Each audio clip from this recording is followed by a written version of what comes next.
Big Game Hunter, and welcome to Career Coach Office Hours for Friday, March 22nd, 2022.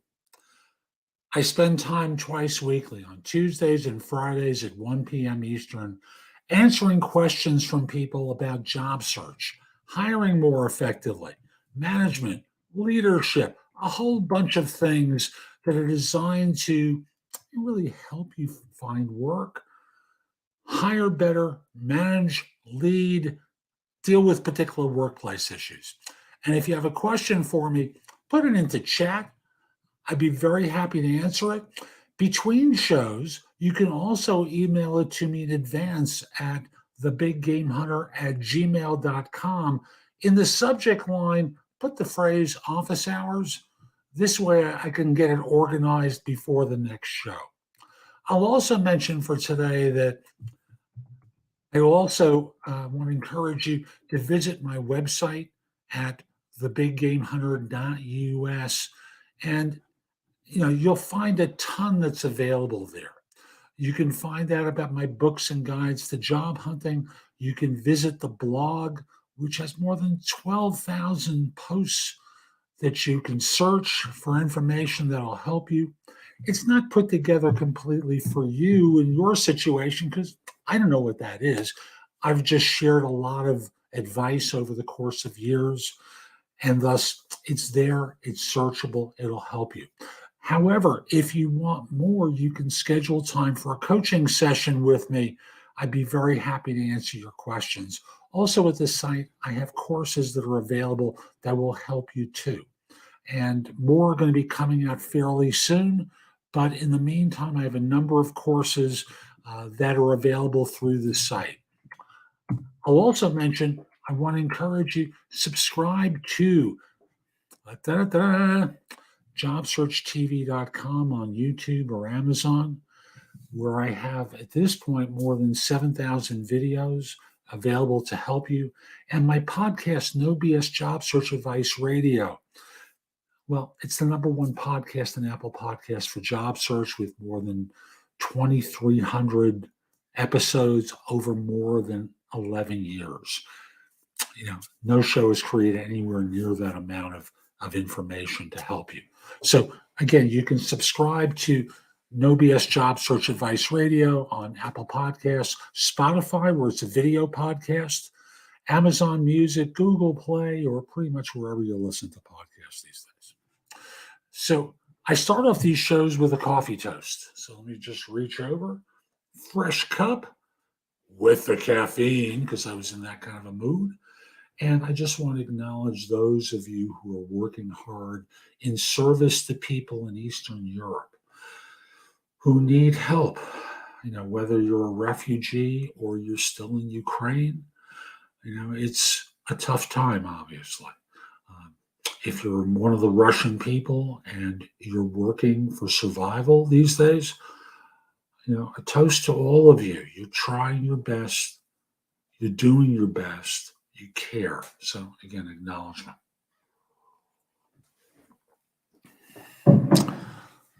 So, I have a ton that's available. Let me just close that out. A bunch of questions that are available.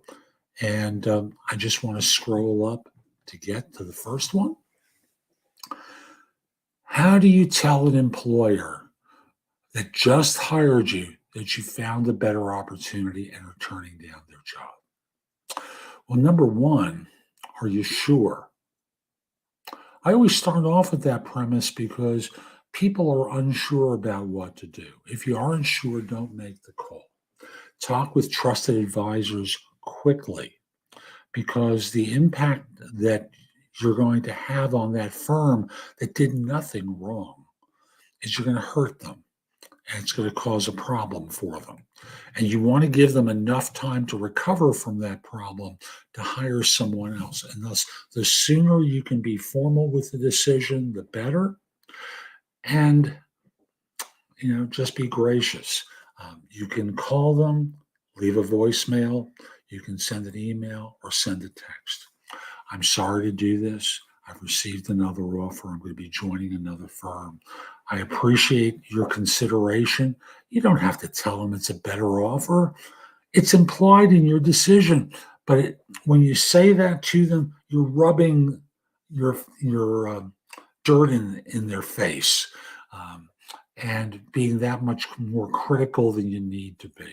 So just acknowledge that, I've accepted another offer. I'm going to be joining another firm. I apologize, and maybe there's still time for you to go to your number two candidate.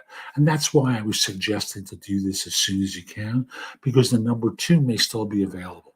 So reach out to them as soon as you're sure about your decision and let them know. Why don't employers provide any training anymore? All my elders in every job I've ever had were trained by the company. Now they expect all new hires to have knowledge and experience with unusual and even obscure equipment and processes. And I also got a question that says, do job offers give you adequate training on the job? So I consider those linked questions, and I'll answer both. So why don't they do it anymore? Well, there are a lot of people out there, and someone's got the experience. So why train people if they have the experience, right?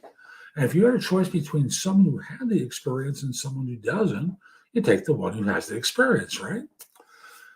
Why don't they train? Because it's expensive. It's really that simple. It costs them money that they prefer not spending. They may not have budget for it. And thus, they need to find someone who has the actual experience. Now, your elders all having training in this stuff, being paid for by a firm. So I'm not sure how old these folks are, but I worked in search for a hell of a long time. And training stopped being part of the opportunities, or paid training stopped being part of opportunities 20, 25 years ago, with more and more firms expecting people to pay for it themselves in order to get relevant training. Now, on interviews, that doesn't matter. If you don't have the experience and they're going to find someone who has it and you who doesn't, you're out of luck, because they're going to pick the person who has the experience rather than you. But you know what you need to learn in order to be effective. And the example of people with obscure equipment or technology experience, that's a red herring.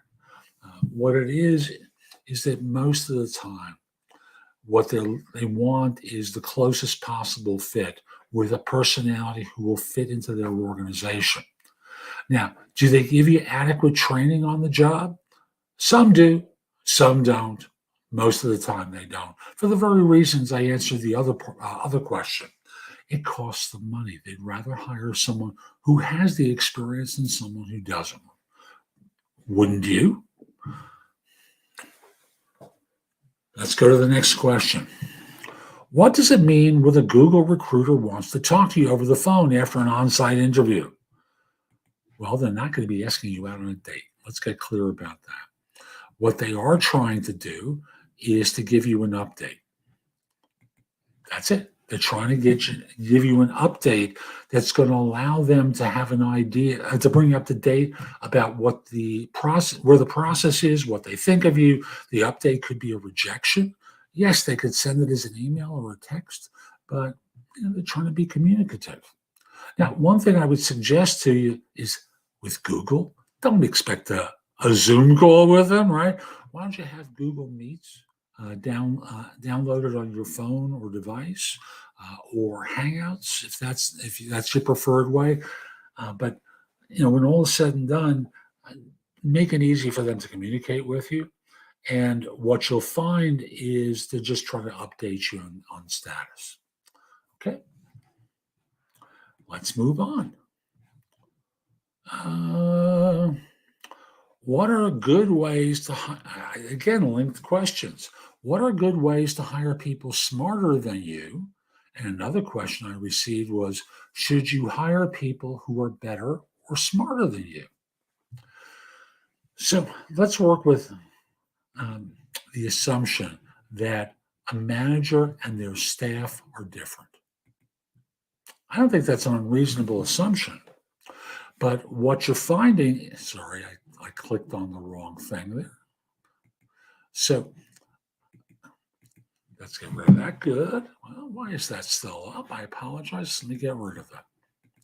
So if you're hiring, your staff has a different job than you. You are not competing. You are competing with other managers in your organizations, but not with the people that you're hiring. Should you hire people smarter than you? I'm going to ask a slightly different question. Should you hire people who know more than you about a particular subject? Yes. Yes. Because that's why you're trying to hire them. You want them to do something for which they have an expertise. Smarter than you. That's not relevant. Capable in a particular area is relevant. So let's get practical. What you want to do is fill a job because you've identified a need that they have and that you have and that they're capable of fulfilling. So let's focus on getting them what you need them to do, getting people with those skills, which are by definition better than you at this, and let's move ahead. So, should you do it? By all means. And smarter isn't the right thing to be looking for. Good ways to hire. Let me restate the question. What are some good ways to hire people smarter than you? Well, more knowledgeable than you. Well, you can find them on LinkedIn. You can find them on job boards. You can find them through referrals from people you know who might know of people who know more than you in these areas. Ask for recommendations. Do what recruiters do. Ask for recommendations and follow that train. Have your corporate HR do that.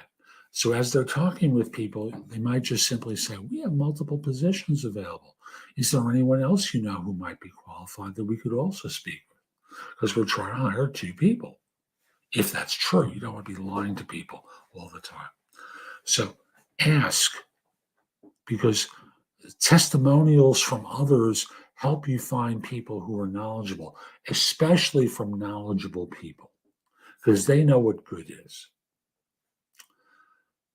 Next question. Can I ask for a raise 6 months after being written up? I was promised this raise before I was written up. You can do whatever you want. Just to be clear about this, you can do whatever you want. Doesn't mean that they're going to give it to you. So let's acknowledge that fact. Doesn't mean they're going to give it to you. So in meeting with them, I'd start off by having them review your performance. I know you've written me up. I know you weren't happy. I want to make sure that you are happy. How am I doing? What do you see that I'm doing better? Where can I still improve? Keep it to that. Or when you were written up, you were told particular things you need to improve upon. So let's start off with, I've been working very hard to please you because you cited these 4 or 5 different things, or whatever the number is. I want to make sure you're seeing progress because I want you to be happy. Start off with that.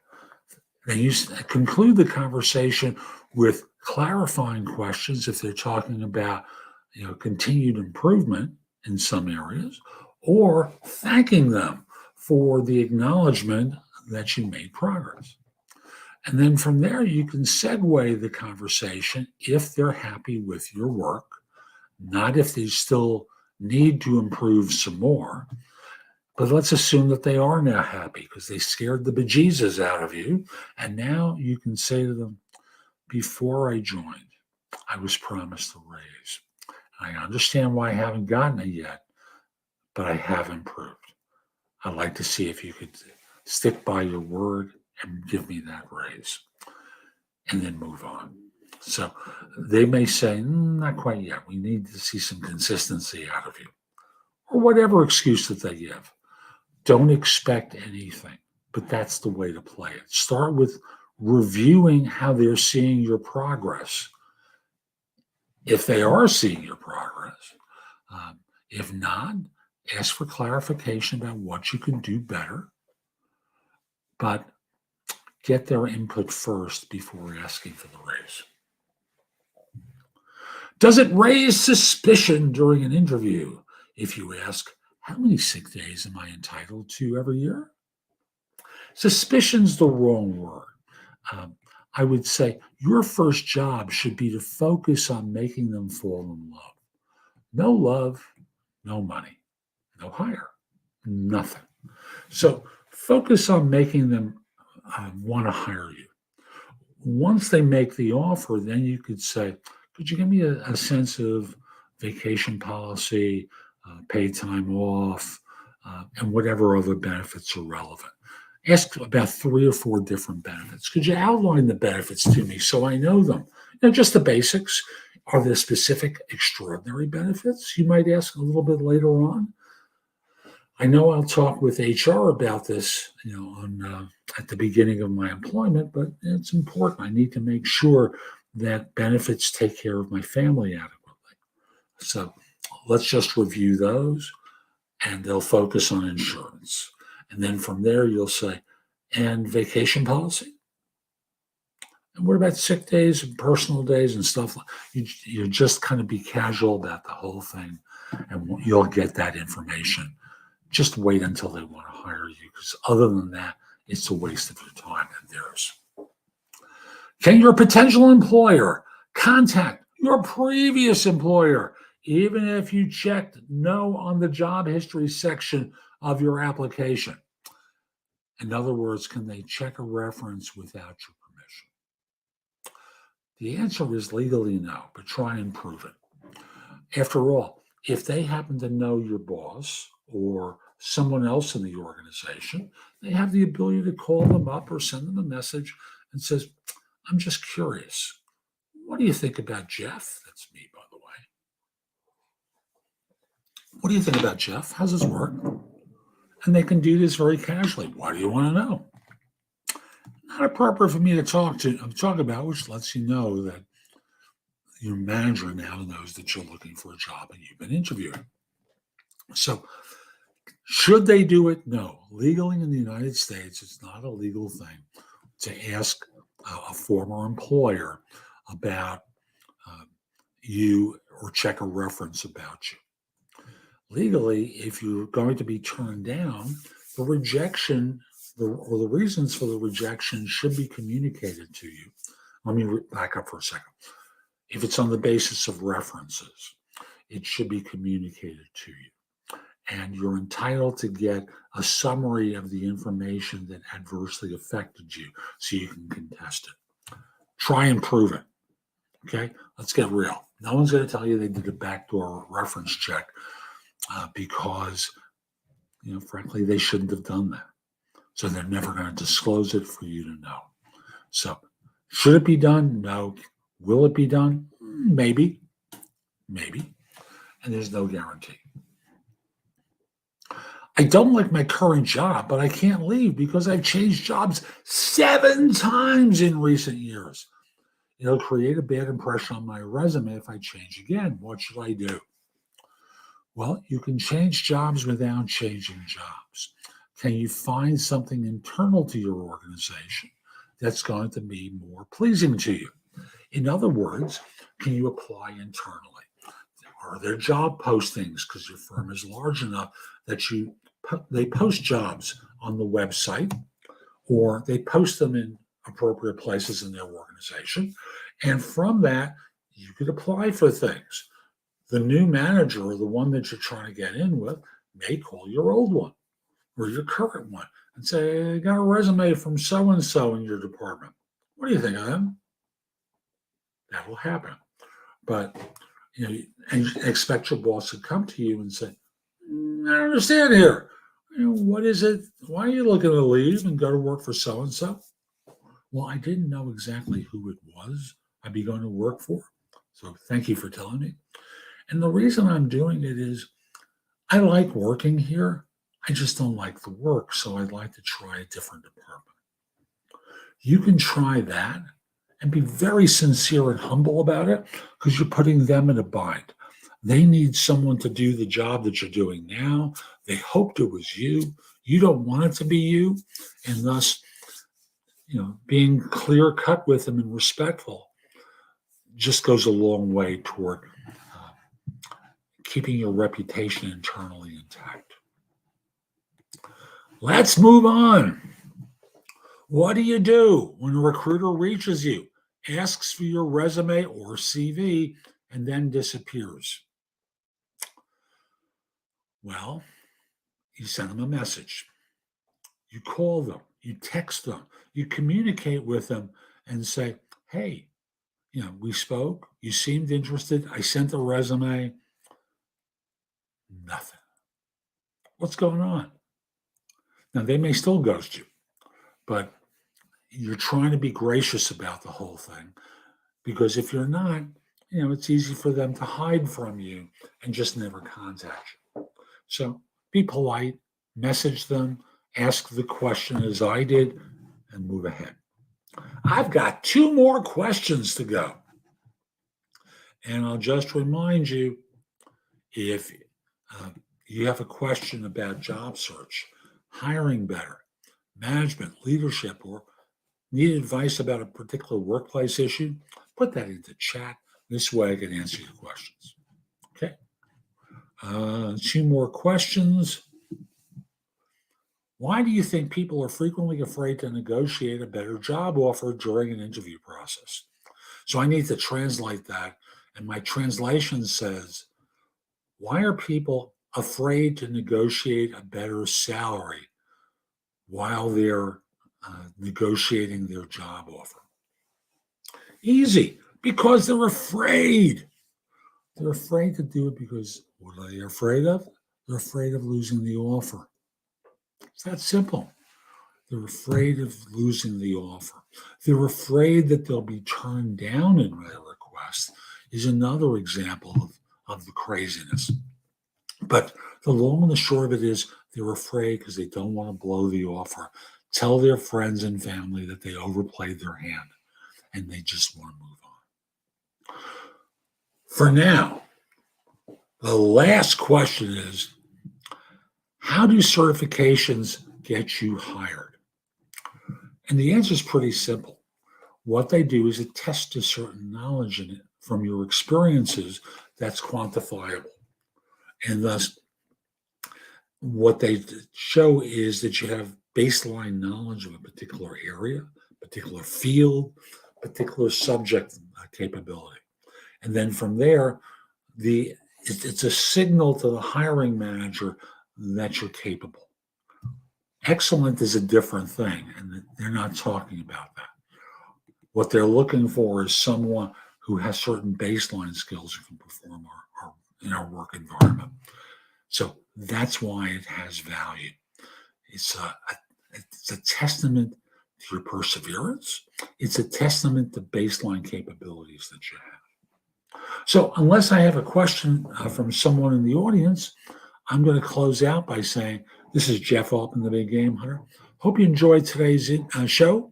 If you did and you're watching on YouTube, click the like button, share it, do something. Same thing on LinkedIn. Click the like button, share it, do something that lets people know it's worthwhile. Again, Tuesdays and Fridays at 1 p.m. Eastern. So, in addition, visit my website, thebiggamehunter.us.